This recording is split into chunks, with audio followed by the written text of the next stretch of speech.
শ্রুতি শোন না, বল। ওকে একটা কল কর না। আমি কল করব, কিন্তু আমার তো কিছু বলারই নেই, আমি কেন কল করব? আরে কিছু বলিস, আমি ওর ভয়েসটা একটু শুনবো। আচ্ছা ঠিক আছে, তাহলে তুই এক কাজ কর, এখানে 10 বার কান ধরে উঠবোস কর।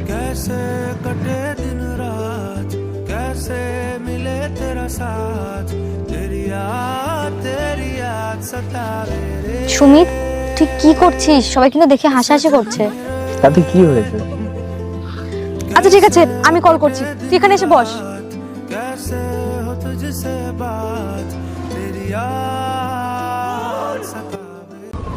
হ্যালো हेलो पहली है बोल ना। मोहब्बत का ना कुछ एहसास बोल है तू, बुझ के भी बुझ ना पाई वो प्यास है तू। पहली मोहब्बत का एहसास है